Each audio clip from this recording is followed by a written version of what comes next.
प्यारे बच्चों, आपके हिंदी के व्याकरण कक्षा में आपका इस बार एक बार फिर स्वागत है। जैसा कि आप जानते ही हैं, हम अपना ज्ञान परखो भाग 1 जो कि पाठ 1 से 4 पर आधारित है को कर रहे हैं। तो हमने इसमें अभी तक 4 प्रश्न कर लिए थे। संज्ञा पदों को रेखांकित किया था, याद होगा आपको। हमने चौथा प्रश्न अपने पिछली कक्षा में किया था, जो कि हमें संज्ञा पद को रेखांकित करना था। तो संज्ञा होता क्या है? संज्ञा क्या होता है आपको पता ही है। किसी व्यक्ति, वस्तु, स्थान या भाव के नाम को संज्ञा कहा जाता है। और इसके भेद भी हमने आपको बताए थे।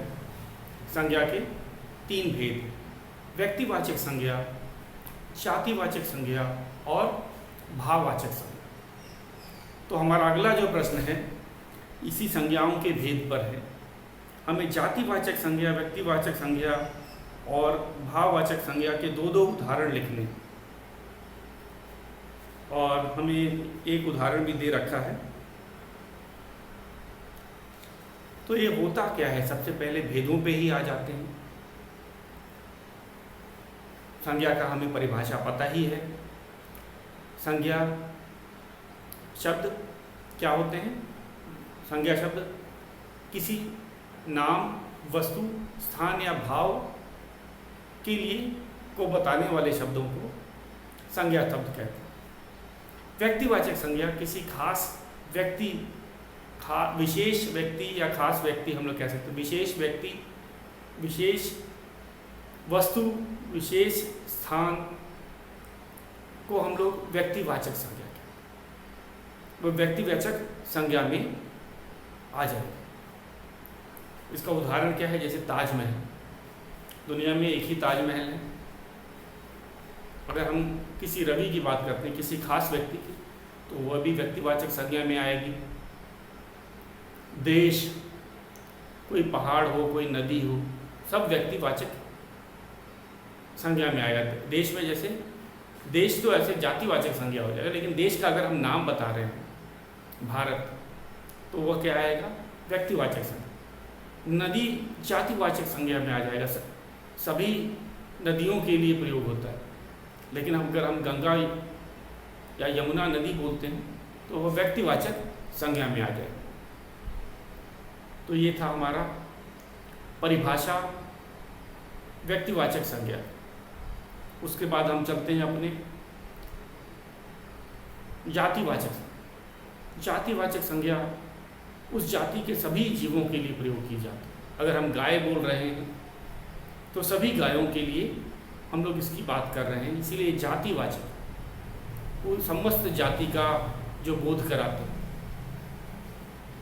जातिवाचक संज्ञा से हमें उसकी समस्त जाति का बोध होता है। जैसे नदी की ही बात करें, अभी हमने किया था, तो नदी जातिवाचक संज्ञा। संसार में बहुत सारी नदियां हैं, लेकिन अगर हम यमुना नदी की बात कर रहे हैं तो किसी खास नदी की बात कर रहे हैं, तो यमुना नदी व्यक्तिवाचक संज्ञा में हुई कहलाएगी।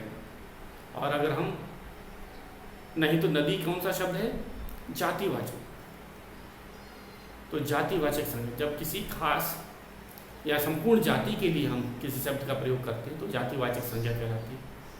और नदी हो गया, पर्वत, पर्वत भी जातिवाचक। अगर हम एवरेस्ट बोल रहे हैं तो वो व्यक्तिवाचक हो गया। गाय, अगर किसी गाय का नाम नंदिनी है तो हम वो गाय व्यक्तिवाचक संज्ञा हो जाएगी। नहीं तो गाय, संपूर्ण गाय जाति के लिए ही हम लोग प्रयोग कर रहे हैं।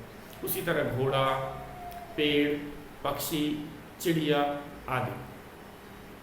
अब हमारा तीसरा भेद है संज्ञा का, वह है भाववाचक संज्ञा। तो भावनाएं क्या हैं? जो शब्द हमें कोई गुण, दोष, अवस्था या भाव का बोध कराते हैं, वे भाववाचक संज्ञा कहलाते हैं। जैसे सच्चाई, बुराई, ईमानदारी, लंबाई, अवस्था भी आ सकती है इसमें अवस्था, जैसे बचपना, बुढ़ापा, बचपन, बुढ़ापा, जवानी, और क्या है, खुशी, दुख, अवस्था हमने बताई दी, लंबाई, चौड़ाई, ये सब भी भाववाचक संज्ञा में ही आएगा। तो शुरू करते हैं अपना 5वां प्रश्न बच्चों। जातिवाचक संज्ञा, व्यक्तिवाचक और भाववाचक संज्ञा के दो उदाहरण लिखो। तो हमें उदाहरण लिखना है, ये हमारा 5वां प्रश्न है, पेज नंबर 37 पर है, पेज 37 अर्थात 37 पर है। तो 5वां प्रश्न लिखते हैं। प्रश्न है 5वां,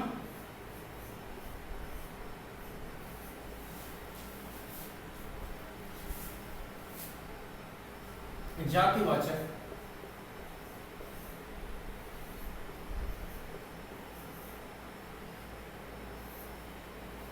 व्यक्तिवाचक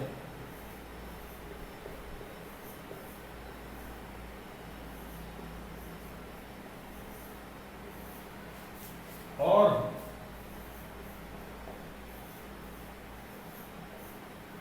भाववाचक संज्ञा के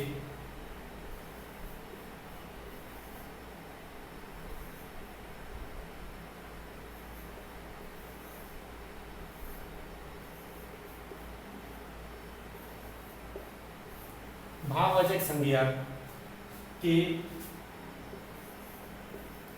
दो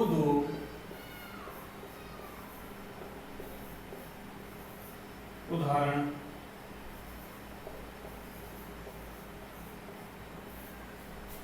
लिखो।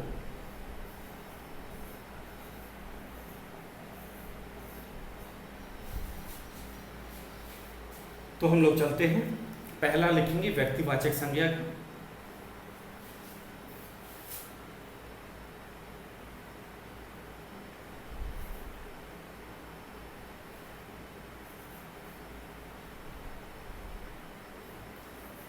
व्यक्तिवाचक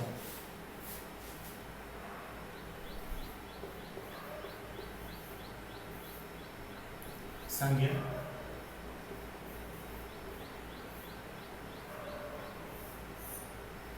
दूसरा है जातिवाचक संज्ञा।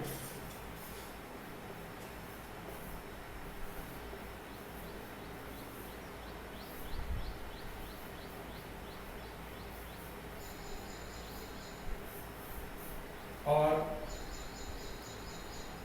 तीसरा है भाववाचक संज्ञा।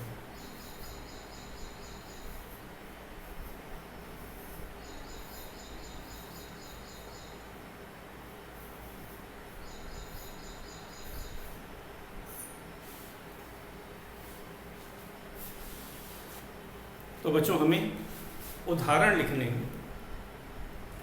पहला उदाहरण शायद दिया हुआ है, मोहिनी, जैसा कि आपको पता ही चल रहा है, किसी लड़की का नाम या किसी महिला का नाम हो सकता है।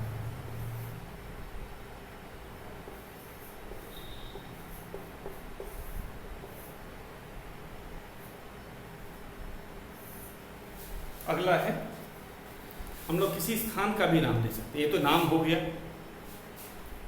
किसी का नाम हो गया, किसी स्थान का नाम दे देते हैं, जैसे शहर का ही नाम देते हैं वाराणसी। यह आ जाएगा व्यक्तिवाचक संज्ञा में, वाराणसी।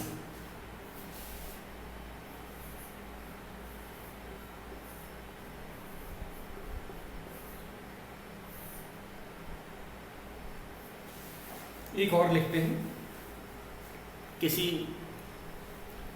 पुस्तक का, जैसे भगवत गीता है, गीता, ये भी व्यक्तिवाचक संज्ञा है, खास विशेष पुस्तक है।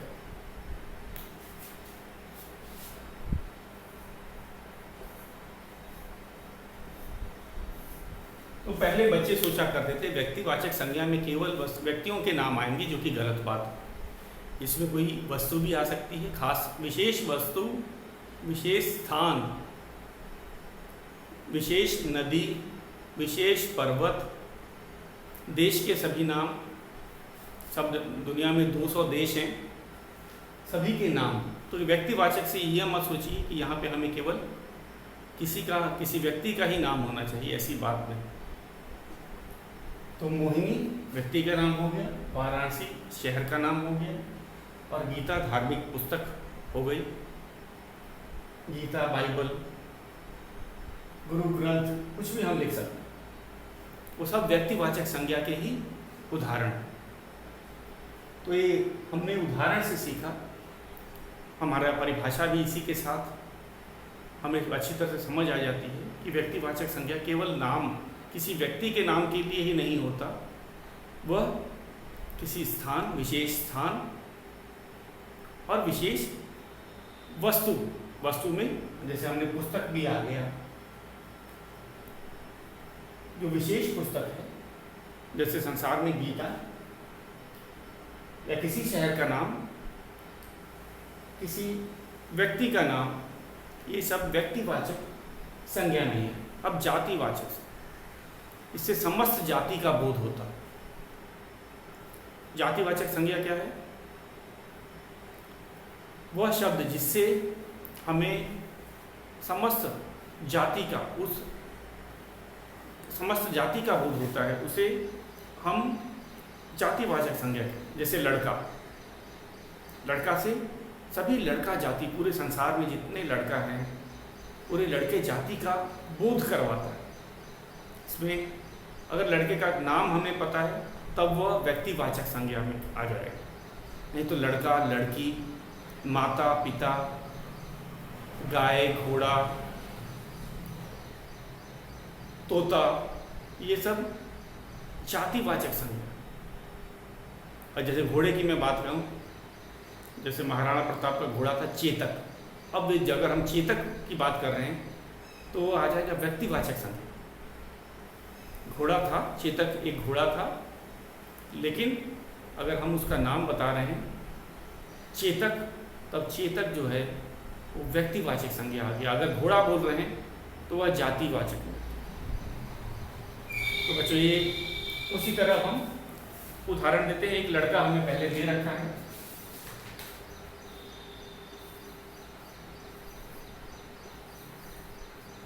लड़का दिया हुआ है। अगला लिखते हैं हम लोग गाय,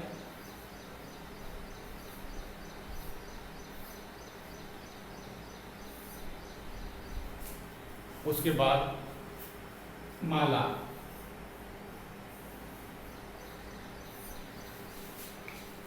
तो इससे समस्त जाति का बोध होता है। लड़का, गाय, माला, ये बहुत ही आसान है, अब आप समझ आ गए। अब हम तीसरे संज्ञा के तीसरे भेद पे चलते हैं, उसका उदाहरण लेते हैं भाववाचक संज्ञा। ये होता है बचपन। मैंने आपको बताया था अवस्था भी भाववाचक संज्ञा में आता है, बचपन, बुढ़ापा। तो हम इसको, ये हमें दिया भी है,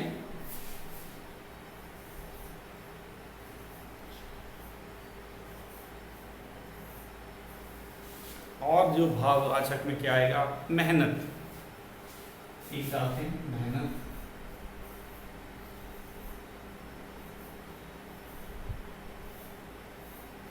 और हंसी, ईमानदारी,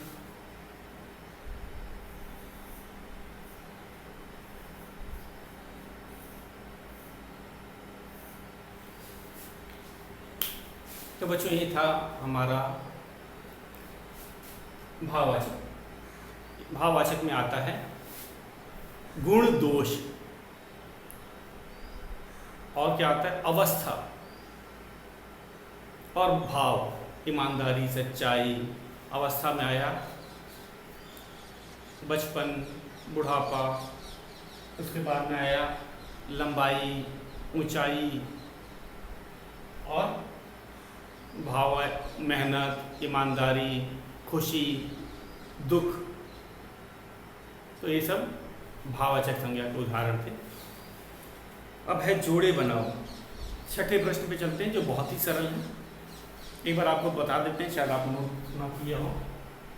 व्यक्तिवाचक संज्ञा जो हमने दे रखा है, मोहिनी दिया था, वाराणसी, गीता। जातिवाचक संज्ञा का लड़का, गाय, माला। भाववाचक संज्ञा का बचपन दिया था, मेहनत, हंसी।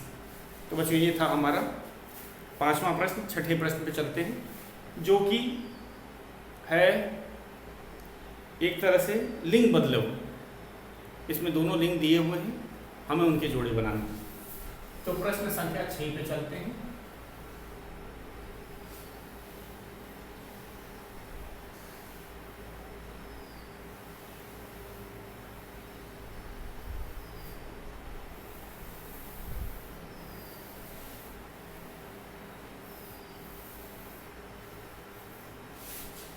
प्रश्न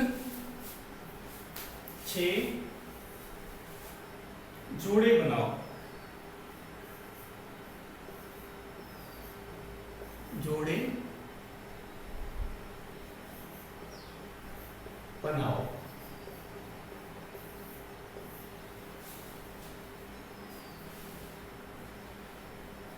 तो पहले वाले में हमने देखा सब पुल्लिंग शब्द हैं और दूसरे वाले जो है सूची में सभी स्त्रीलिंग शब्द हैं। पहले हम लोग लिख देते हैं, बाद में जोड़े बनाएंगे। पहले वाले में है शेर, कुत्ता,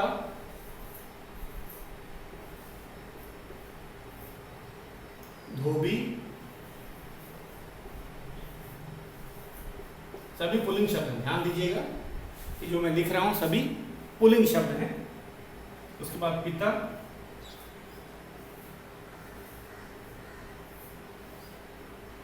फिर सेठ,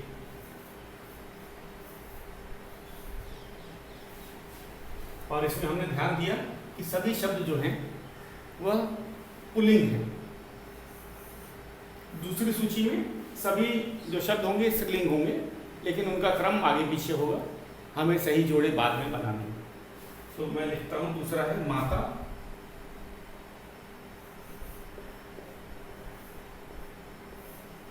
उसके बाद है सिठानी,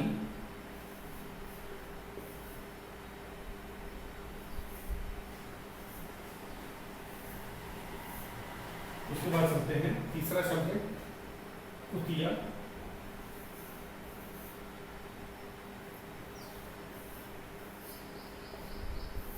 उसके बाद चलते हैं शेरनी,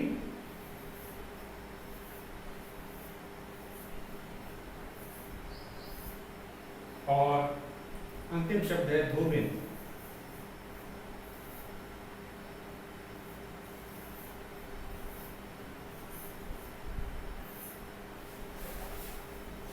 तो आपने देखा ये सारी इस सूची में सारे जो शब्द हैं वो स्त्रीलिंग हैं।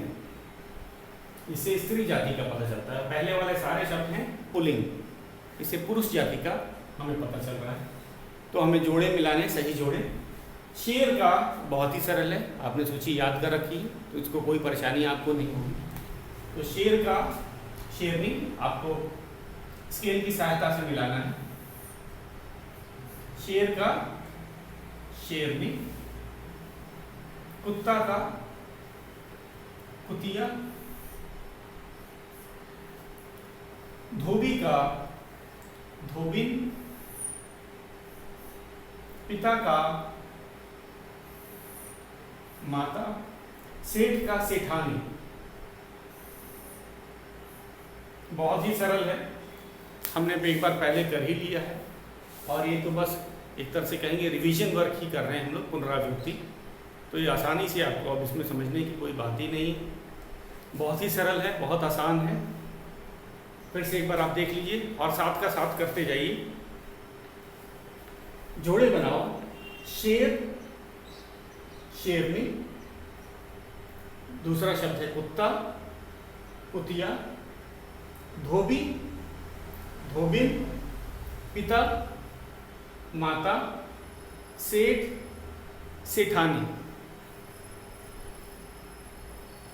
तो बहुत सरल है, हमने इसका मिलान किया, जोड़े बना दिए। सही पुल्लिंग शब्द का जो पहले इसी में दिए गए थे पुल्लिंग शब्द, उसको सही स्त्रीलिंग शब्द से मिला के उनके हमने जोड़े बना दिए हैं। आप इसे नोट कर लीजिए। उसके बाद हम अपने चलेंगे 7वां प्रश्न। यह है बच्चों, इसमें लिंग भी है और वचन, इन दोनों को मिलाकर के रिक्त स्थान बनाए गए हैं। तो हमें ऐसे प्रश्न भी करने चाहिए जिसमें दो पाठों के अलग अलग प्रश्न होते हैं, उनको आपस में मिला दिया जाए। तब आप कर पाते हैं कि नहीं, उसकी ये परीक्षा ले रहा है। तो अब हम अपने 7वें प्रश्न पे चलेंगे। यह किस पे आधारित है? एक तो लिंग पे है, जैसे अभी हमने किया, और उसके अलावा वचन पे भी, लिंग पे भी है और वचन पे आधारित है। तो शुरू करते हैं अपना 7वां प्रश्न।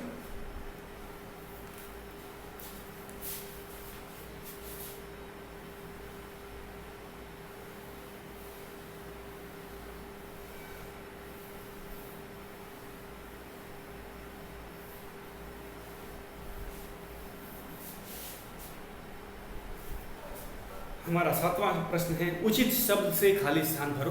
पहले हम लोग सभी रिक्त स्थान लिख देते हैं, वाक्यों को लिख देते हैं, फिर आप करेंगे। प्रश्न है 7वां, पेज नंबर 37 उचित शब्द।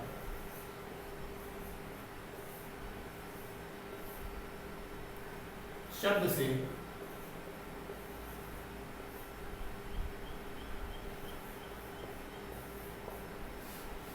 खाली स्थान भरो।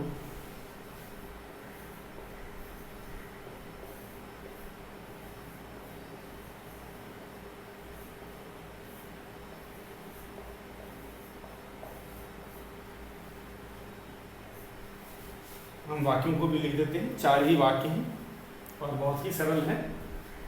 पहला है रिक्त स्थान दे रखा है, पढ़ रहे हैं, पढ़ रहे हैं, पूर्ण विराम, 2 विकल्प दे रखे हैं, बच्चा और बच्चे।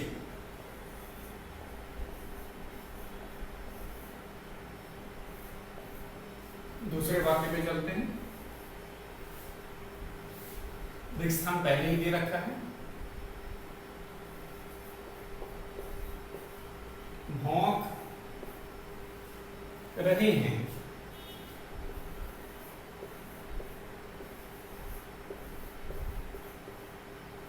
विकल्प किस किस का दिया है? पहला दिया है कुत्ता, दूसरा दिया है कुत्ती,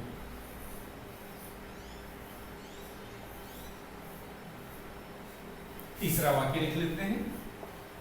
हमारा तीसरा वाक्य है, रिक्त स्थान से भी शुरू किया गया है, कपड़े धो रहा है, कपड़े धो रहा है,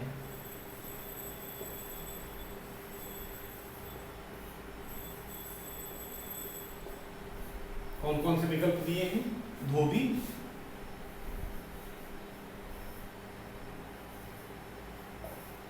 और दूसरा विकल्प है धोबे।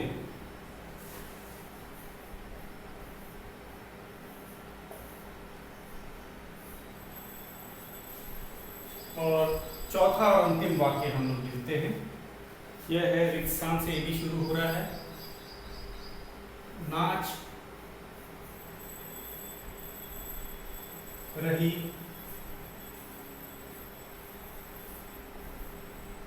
है। तो पहला विकल्प है नर्तकी,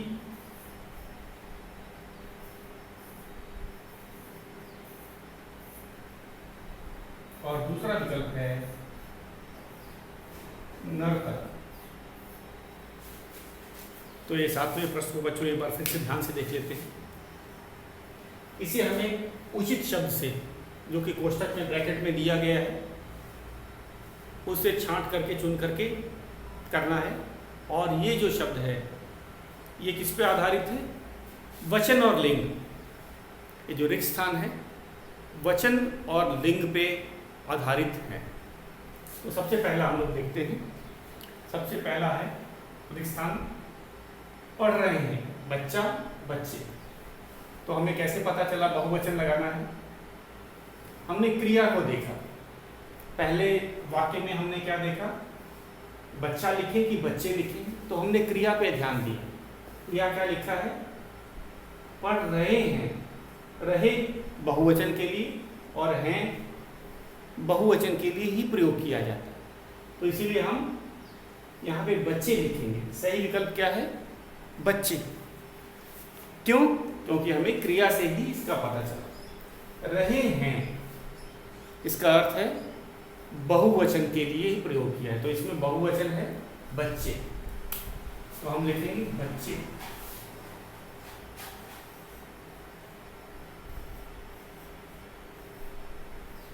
बच्चे पढ़ रहे हैं।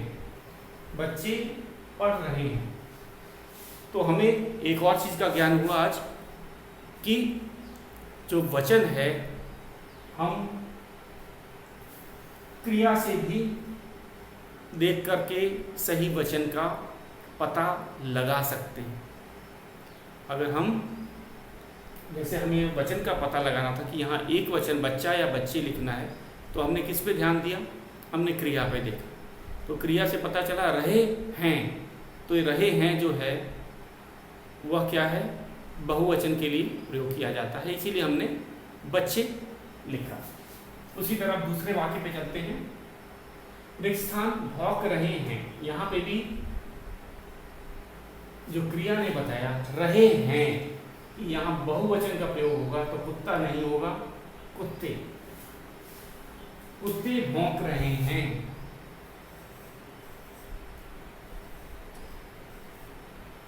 कुत्ते भौंक रहे हैं। अब आ जाते हैं तीसरा वाक्य। रिक्स्थान से शुरू हो रहा है, कपड़े धो रहा है। अब लिंग का भी पता हमें क्रिया से पता चलता है। एक नई चीज हमने फिर जानी कि अगर हमें सही लिंग का पता करना है तो हमने क्रिया की मदद ली। लिंग के अनुसार क्रिया बदल जाता है, हमने पाठ पढ़ाते समय भी बताया था। तो यहाँ पे है कपड़े धो रहा है। रहा है पुल्लिंग के लिए ही प्रयोग किया जाता है। स्त्रीलिंग के लिए हम लोग क्या प्रयोग करते हैं? रही है। लेकिन यहाँ पे हमने देखा, यहाँ पे लिखा है रहा है, तो हमें पता चल गया कि तीसरे वाक्य में जो है हमें पुल्लिंग का ही प्रयोग करना है। किसने बताया? क्रिया से पता चला। धो रहा है। धो रहा है, तो रहा है पुल्लिंग के लिए आता है, इसीलिए हम यहाँ धोबी लिखे। तो हमारा यहाँ सही शब्द क्या है? धोबी।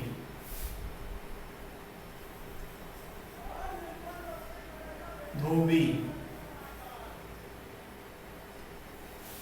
अपने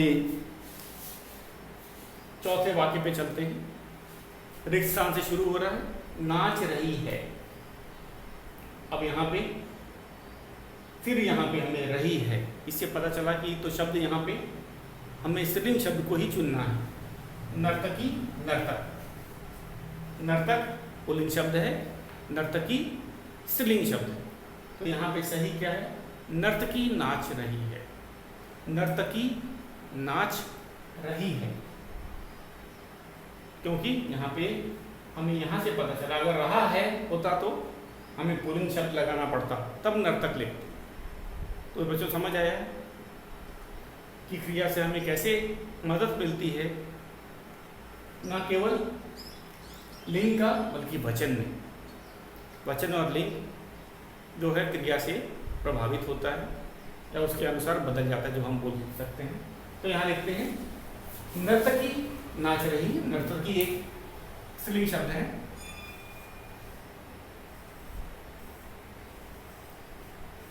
नर्तकी, नर्तकी नाच रही है।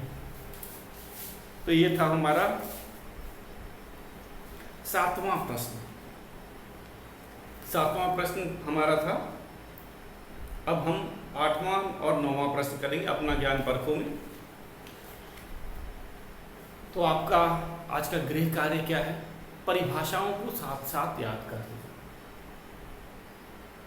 चाहे वो लिंग की परिभाषा हो, चाहे वचन की परिभाषा, या जैसे आज हमने आपको बताया संज्ञा की परिभाषा और संज्ञा के भेद के बारे में बताया।